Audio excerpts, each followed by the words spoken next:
On April 23rd, 1999, I had Mass with the students of Our Lady of Wisdom School in Port Jefferson. Did you notice that I didn't say I celebrated Mass? It was hard to celebrate that day because 3 days before, on April 20th, 1999, two boys walked into their school, Columbine High School in Littleton, Colorado. They shot and killed teacher Dave Sanders, students Cassie Burnell, Stephen Kernell, Corey DePuter, Kelly Fleming, Matthew Ketcher, Daniel Mauser, Daniel Rohrbaugh, Isaiah Shoals, John Tomlin, Lauren Townsend, Kyle Velasquez, and Rachel Joy Scott. I remember saying to the kids, how do you preach the good news of Jesus when children are killing children in school? And I said to them, you bite your lip, you wipe your tears from your eyes, you take a deep breath and you do it. Because now more than ever, the students and everybody need to hear the good news of God's love shown in Jesus. And it needs to be preached by all of us. Many times since that day, I have spoken to family and friends and co-workers about the reality that our kids now grow up in a post-Columbine world. But I don't think it's post-Columbine anymore. It's not post. It's present hatred, present violence, presently a dangerous world. These attacks have become so common that honestly, I had to look up because I don't remember the names. Sandy Hook Elementary School in Newtown, Connecticut, or Marjorie Stoneman Douglas High School in Parkland, Florida. They become so common that it's just another piece of news. And there'll be some memorials and flowers and candles, and then we move on until the next one happens. On Monday, I read a reflection about the Ascension that pointed out that basically it's interesting that we have the end of Luke's Gospel and the beginning of Acts of the Apostles together, and it's like the Acts of the Apostles is the sequel. And the Apostles must be figuring, how are we supposed to be a sequel when the main event is Jesus, his life, death, and resurrection, the wonder of God? How do we follow up on that? But the reflection went on to say, it's as if in the Ascension, Jesus was saying to the apostles and to us, you got this. You can do it. And you know, that gave me a lot of joy and a lot of hope. And on Tuesday, we celebrated confirmation, and I told that to the kids, you got this. And if we ask for God's Spirit and open our hearts to God's Spirit, we will get this. And then Tuesday afternoon, I heard of the latest killing, Robb Elementary School in Uvalde, Texas. This morning before Mass, I got vested. I looked in the mirror, and I said, maybe I'm not good looking enough. Now I know you're probably saying, Father Mike, maybe you're too hard on yourself. But these horrors are our responsibility. When Cain was asked by God where his brother Abel was, he was told, he said, I'm not my brother's keeper. And that's true. But you are your brother's brother. This is how they'll know you're my disciples. That you love one another. Love is supposed to be contagious. He did say to us, you got this. He did entrust the message to the world, the message of the gospel, to bring it to the world, to us. Earlier in his ministry, he said to us, you are the light of the world. And your light must shine so they'll see the good that you do and give glory to your Father in heaven.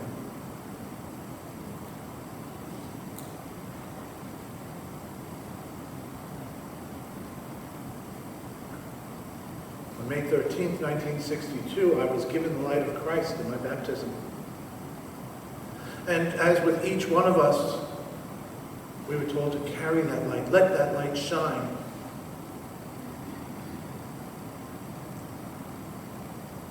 Well, sometimes it's hard. Sometimes we feel like, what can I do? And so sometimes we don't do anything. And again, let's go back to maybe I'm not good looking enough. I couldn't have stopped the shootings in Columbine, in Newtown, Connecticut, in Parkland, Florida, in Uvalde, Texas, and the many, many others. But I can let my light shine a little bit more. You see, the only thing necessary for the triumph of evil is for people of goodwill to do nothing. But again, sometimes we're frozen with the horror of all the challenges in our world.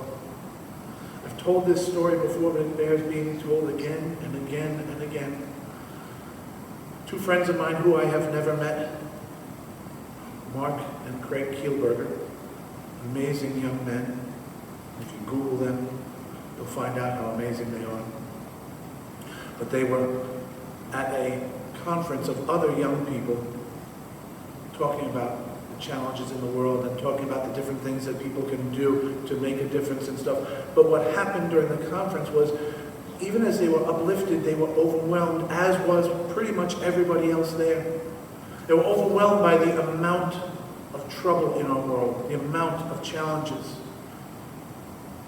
At the closing ceremony, they were in a big auditorium, and they admitted to being kind of afraid about going back to life. This was supposed to kind of give them a spark. But again, they were overwhelmed by the amount of pain in the world, the amount of struggles. And all of a sudden, when they're waiting for this ceremony to begin, the lights in the auditorium went out. And they're in pitch blackness. And one person came out and stood in the middle and lit a candle. And they said, I'm just one person in a world filled with challenges. What difference can I make? Then that person lit the candles of 4 other people. And they each went to a corner of the room.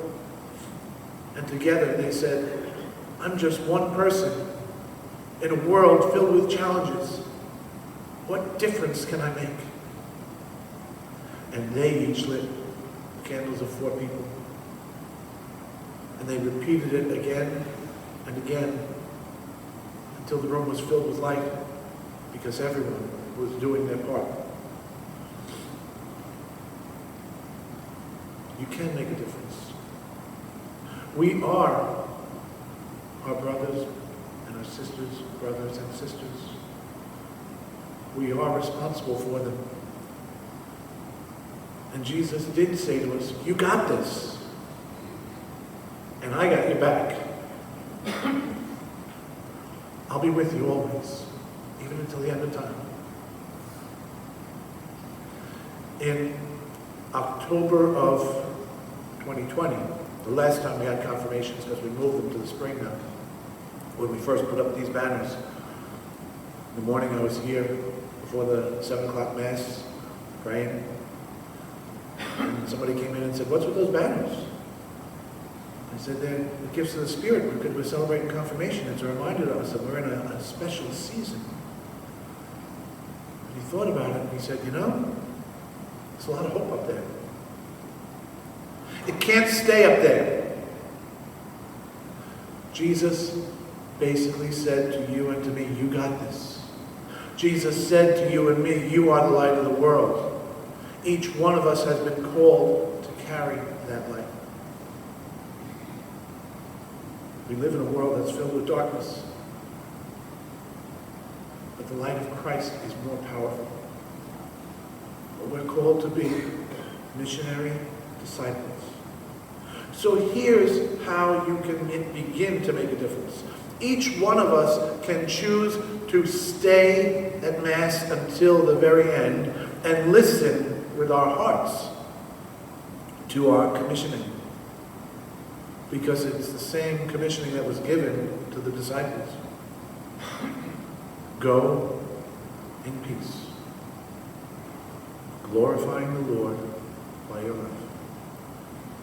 Go. Bring it out there.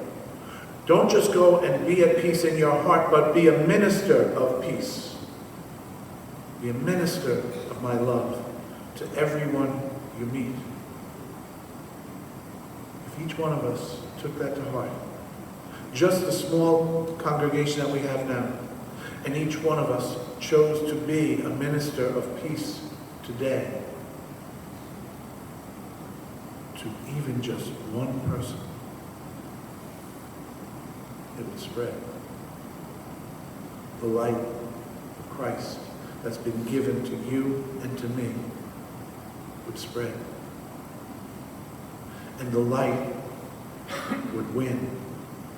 It already has in God's kingdom.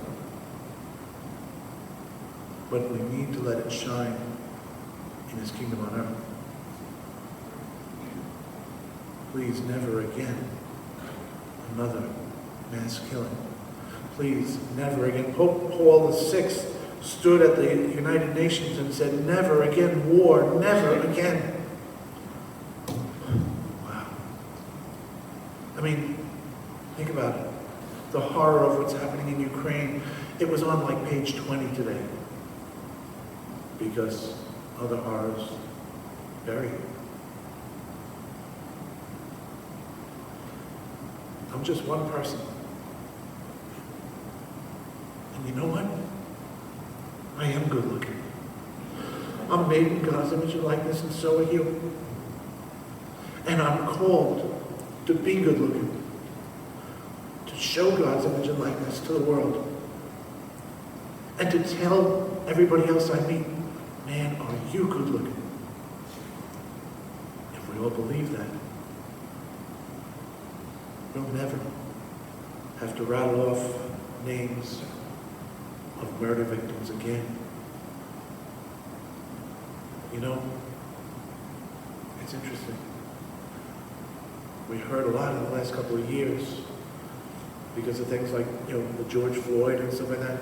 Say their name. Because their name is written in God's heart. God of mercy and love, help us to open our hearts to the healing presence of your Holy Spirit. Think about this. Guide us, your disciples, to fulfill your dreams. We have this window that talks to us about God's dreams being bigger than ours. He spoke to Joseph in a dream. But sometimes it feels like all we can see is nightmares. But if we open our hearts to His Holy Spirit, we'll see that God's dream is real. And we'll make it real. The reflection I read the other day is true. You got this. We got this. He handed on the baton to us. He passed on the flame of faith. And now He's saying to us, I'm with you. Let's go do something wonderful with you. Let's stand and pray for each other.